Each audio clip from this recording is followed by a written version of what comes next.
Well, hey everyone, it's March the 11th and we're here in the Exhumers.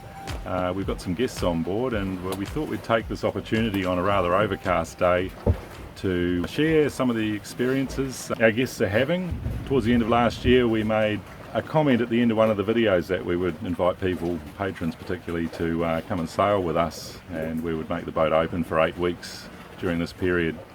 And we had a great response. We've had something like 10 weeks booked solidly. And we've had some wonderful guests from Belgium, California, Canada, and in the future we've got guests from Norway, Scotland coming, and America. And we thought that the experiences that people are having on board the boat might be of interest to some of our viewers who, like our guests, span a wide range of interests in sailing channels on YouTube and catamarans, and perhaps Wharram catamarans in particular. I'd like to express our thanks to James and Kat for joining us and also agreeing to share their take on a week on board Luckyfish and some of the reasons why they've done it, both from a women's and a man's point of view. So, James and Kat, would you like to introduce yourselves? Sure, Stuart. My name's James. I'm from Halifax, Nova Scotia. I've been a follower of Luckyfish since the early days, I think. It's been great to have a week here experiencing the warm world with Stuart. My name is Catherine. I'm from Lunenburg, Nova Scotia. Yep. Wow, okay. We'll work with that. No, we might even do that again later, Yeah. right? Yeah. So, James, why is Kat here? Why is Kat? I mean, that's the question, isn't it? That's of interest to many viewers. That is. Yeah. That's a good, I don't mind answering that question. Do you mind answering that if I answer that question? You don't mind, yeah. That's Okay. Well, I came down here because I've got a dream of sailing the world and prospectively looking at getting a Wharram Tiki 38, and I wanted Catherine to have the opportunity to see the potential boat as a potential sailing partner. So, get her take on it. Yeah, I think that's actually really relevant to so many viewers. Certainly was relevant to Zaya and I when we were getting started sailing together. You know, it was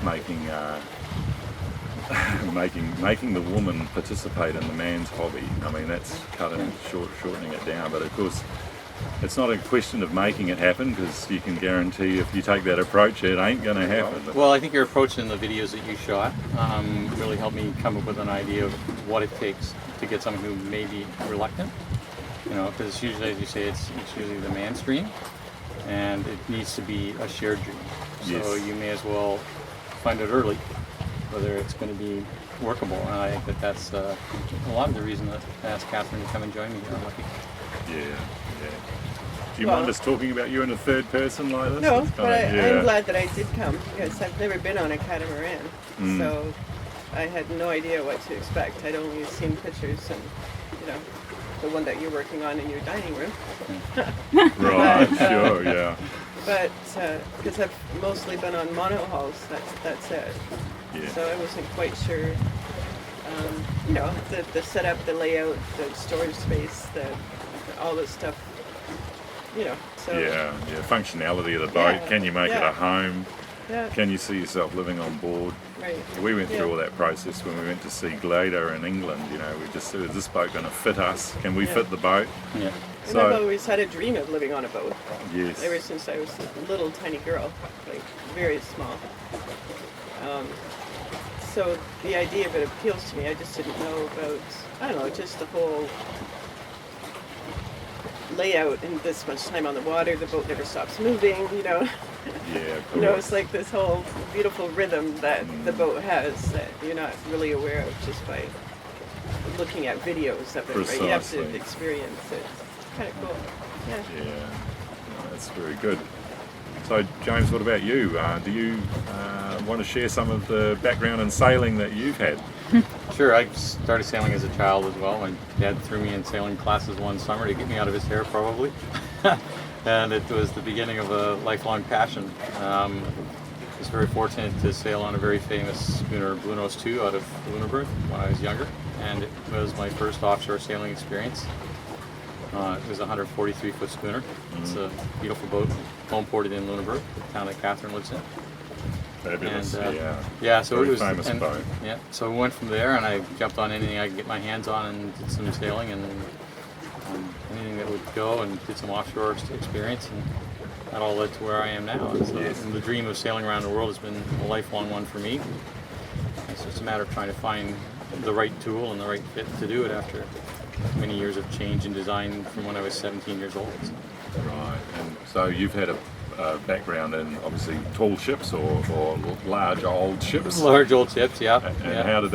how did you then migrate to transforming that into a cruising dream that you could own yourself?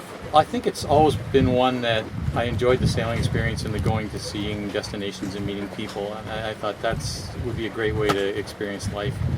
And then, and then as I've gone through my working career and raising my family, it's now coming closer time to retire, and I just want to spend it in places and travel and experience the world. I think that taking a boat to do that is probably the most practical way to experience as much of it and off the beaten track. Yeah. So that's kind of what led me to the dream, and now things are lining up, and the opportunity is, and the timing is right now to actually think about stepping off. Oh yeah. So I was off checking her lure. We had a bit of luck last night, didn't we? About 11 o'clock at night. Yeah. Bang! We got a beautiful grey mackerel for lunch or dinner, whatever it may be. Yeah. So you've gone from Blue Nose to then what kind of boats have you envisaged that realising the cruising dream on? Well, I started looking a few years ago when I went back at it, and I realized that there's, I looked at traditional boats, like Tayana 37s, and then lighter weight boats, like Passport 40s and the like. Wanted something that had a bit of a history of proven sailing and cruising, and then I realized that as I looked at it, the one common thread that a lot of monohulls had is, and a lot of cruisers say that they spend a lot of time at anchor, and a lot of monohulls, the common complaint that they have is when they spend the time at anchor, they tend to roll a lot. And then then they always commented about how cats tend to sit flat. So I started looking at exploring the catamaran world as an option. Slightly faster, slightly lighter, a little more room, and then looking at that side of the sailing world and realized, there are people out there sailing around in cats, and the cat is not an obscure method of going. You don't have to go in an older, heavier boat. You just find the boat that meets your needs and your budget as much as anything else. Because you can do it. You can sail around the world in a very small boat, but it could be a long, slow slog. And I didn't want to necessarily go that way. I wanted to still have a modicum of comfort and be able to carry the things that I wanted to carry and reduce transit and passage times to a reasonable amount, so that you're not out wondering about the weather. So that's why I started looking at the cat aspect more than the monohull. Yeah, it's a similar process to I think many of us have gone through with a monohull background. Yeah. And then finally the awakening about catamarans, when they came of age with the safety aspects being more or less laid to rest. Yeah. And then I think for a few viewers, and certainly for myself, we were aware of the Wharram designs from a young age. However, we kind of distanced ourselves from them because there was a kind of a fringe aspect to the design, and there's lots of speculation about why that may be. But certainly for us, and for myself, going through reading up Wharram's philosophies about cat design, and also looking at the economics of it as well, suddenly made cats quite attainable. So you get all the benefits of that, and the other aspect of introducing a partner to sailing. Well, in your case, you had a background, but in many cases, like Zaya's, no background at all. I always felt that you stood a better chance of keeping the relationship together and getting the boat on a cat. So you made the catamaran transition first, I made a decision to migrated. look at a catamaran, and then I wanted to look at a boat that was. I had a lot of. Everybody has their checklist, so my checklist was one of the reasons that I wanted to go to a cat was shallower draft, sailing flat, a little more room, potentially higher speeds. And then I had to look at how do you get to a cat that's easily handled. Because if you're going to sail with a short-handed crew, a lot of cats have big, massive mains and multiple duplicates of everything. And they add a level of complexity that I was trying to avoid. So I started looking, how do you keep things small and manageable. So you get your sails smaller, and then if you want to keep that, gets you to a smaller boat, and then you end up getting down too small, and then you don't have the capacity to carry the things you want to carry. So it's a fine line. So the sail handling is really the thing that drove me to this particular design. Right. Because with the split rig, Yeah. it meant that the sails were small enough they could be handled easy. And having sailed on the schooner Bluenose, I was aware of a gaff rig nature of a rig, so and the idiosyncrasies with that to some degree. Although the wing sail is slightly different, but still without a huge quantum leap of learning to get there. And I like that concept with, the sails are small, they're easy to handle, the center of gravity is lower, and then everything is much less complicated on this boat. And that was the thing that I didn't want to get into. I didn't want to get into two diesel engines, 2 sets of fuel tanks, on all the additional stuff, so which is the leap from a mono, a lot of things get doubled up to a standard production cat. But with this, it's like, yeah, there's 2 of things, but the simplicity doesn't make it too challenging. It still makes it manageable and easy to look after. Yeah. So I think that's the thing that sort of drew me to the concept of the Wharram design and the simplicity. And like yourself, I knew about the Wharrams for a long time, but it was always considered sort of a camping thing.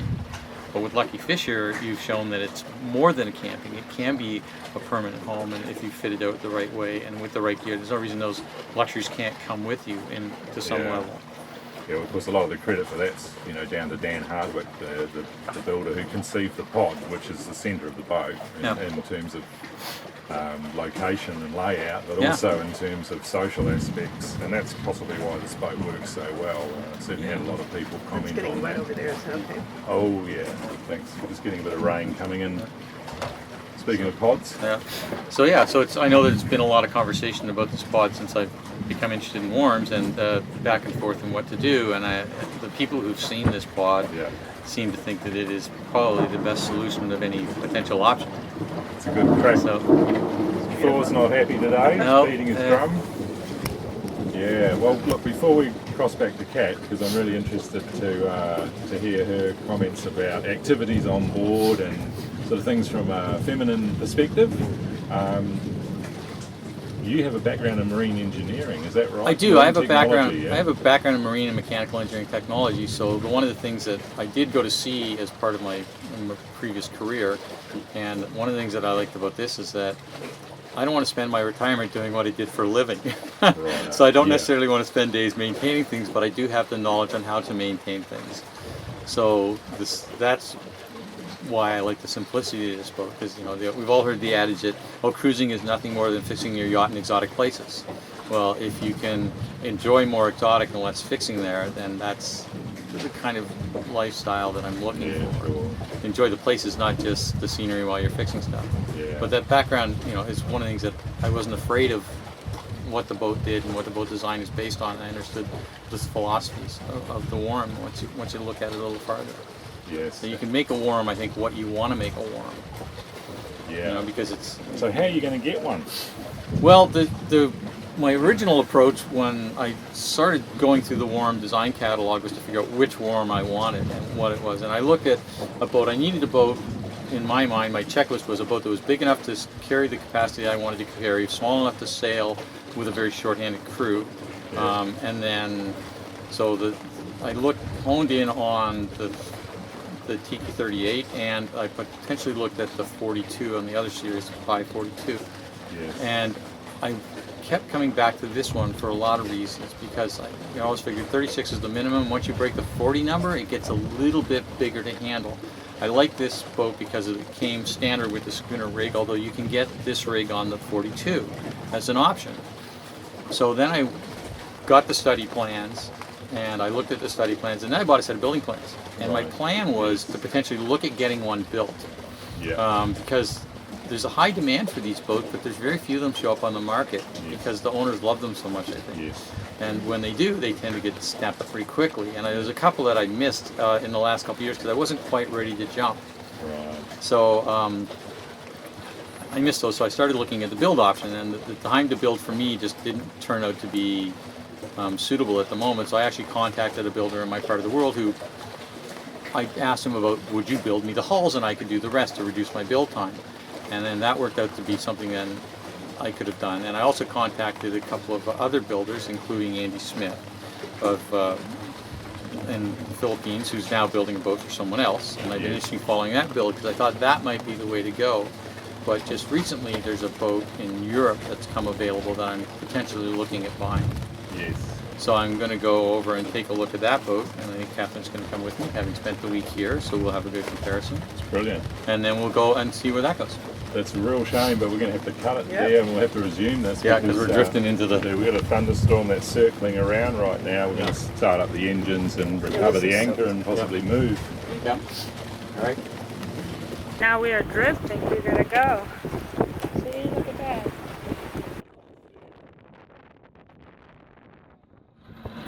Well, you know, pretty quick to get the boat mobile. We're just recovering the anchor chain at the moment and drop the engine sleds down, got the engine started. James is up on the foredeck just taking the bridle off the chain.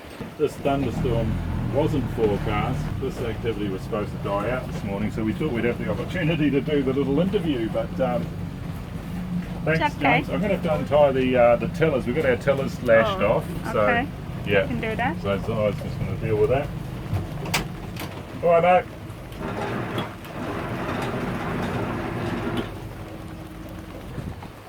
So now we've got steerage, and as you can see, we've pulled out to the port side of the anchor there.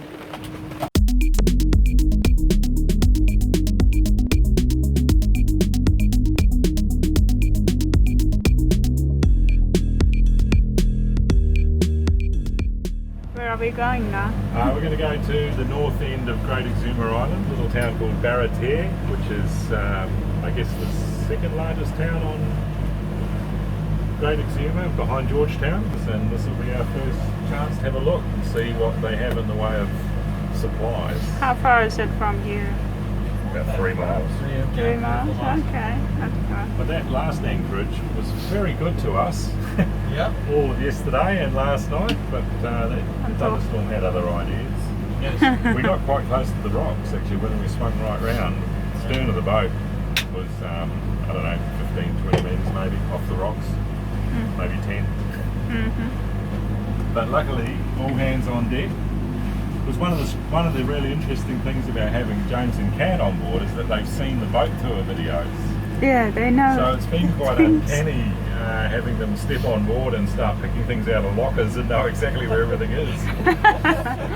And it's also been really good for us because we've had a bit of a holiday.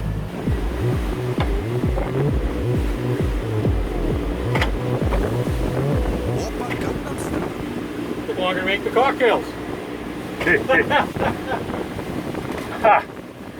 I love it. It took longer to make the cocktails. This man's Yeah, longer to make the cocktails than it is to change the fuel tank. I love Wharram.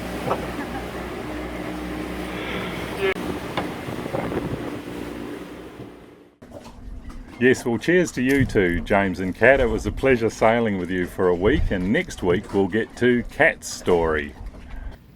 It's like a romantic idea to leave the land and go sail the seas and do all this kind of stuff, right? But what you're leaving behind is big, because everything that you did all of your life to become who you are today is formed by all that stuff that you are actually leaving behind. So you have to redesign yourself to be able to fit onto this plane, right? On the ocean. And one of the things that I was concerned about was, wait a minute. That promises to be a good one. And now for that fishing and trekking expedition in Mongolia. In September this year, Stuart and I are going to fishing and trekking with our friend Jilly, who organizes fishing expeditions in Mongolia. Yeah, Jilly's a good friend. We've known her both in Mongolia and here in Georgetown. And we've run into her again, and we're planning an 18-day trip, and we're really hoping some of you can come and join us. We're going to be filming the trip, we're going to be trying to catch a time in, and it's going to be an awesome expedition in some pretty remote areas. But let's let Jilly explain it. Right, the fishing for Taiman. We leave Ulaanbaatar, we head to Dahan. Yes.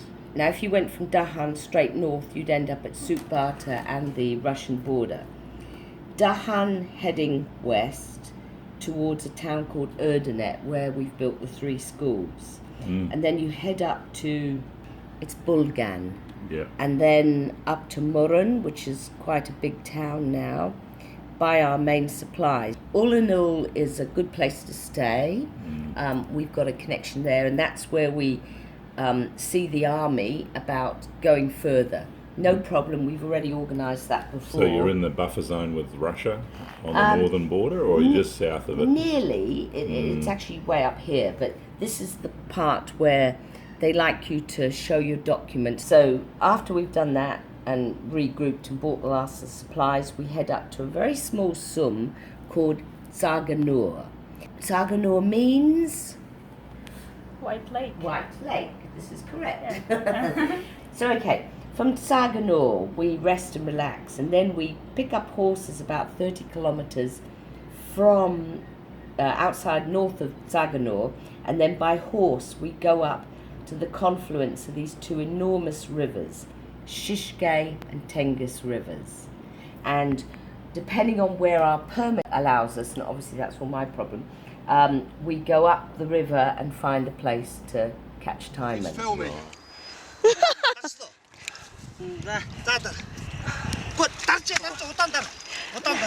Hold your fish, Roger. Right, release of the taimen. All right, there we go. Da, da, da. Fucking yes. Now, excuse me, have you got anything to say? I'm knackered, high altitude. Just got a taimen. This is why I came to the Tengiz in the Tiger region of northwestern. Thanks to Dare, come here. Dare, my fishing guide. This young man helped me land the fish. 15. He's 15. Hishke, Jilly's holding the camera, Jilly Sprite, the mad woman that brought me out here, and it's all been worth it. I'm soaked and I do not care. Love it. Love it. Wow, how about the size of that fish? We're hoping that you can come and join us in Mongolia.